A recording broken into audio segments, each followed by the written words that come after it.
It's a buzz that echoes from box to box. A low hum from a number of bees you need to see to believe. Total, I would say maybe there's 500,000 bees right here.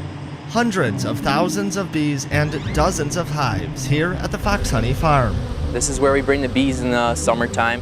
And here, this beekeeper knows his way around. When I graduated high school, I decided I'd go in full-time, helping my dad and learning the business. The learning curve can be steep, but the reward as sweet as the final product.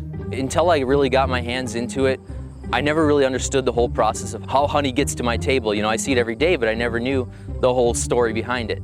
It brings a greater appreciation when you know what goes all into it. The bees here will pollinate the nearby fields, and it's an important job. Many plants that we eat depend on this pollination. Others, like these alfalfa and clover plants, can be fed to cattle, so they too depend on these bees to go to work. It's not easy. It takes about 50,000 bees a week to make a pound of honey. And a good colony will make between 50 and 100 pounds of honey in a year. But as they say, if you love what you do, you never work a day in your life.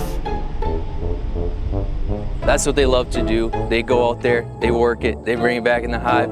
Here, their honey is collected and stored. Inside the boxes, there's actually combs, vertical combs, where they store the honey, where larva is laid and bees hatch out. And then the honeycombs are brought back here to the honey house. Right here I'm bringing in the combs of honey, and they got wax on them still. So we send them through here. Knives will cut off that layer of wax and allow the honey to flow out. Then another machine will help get more honey through the combs. After that, there's no filtering.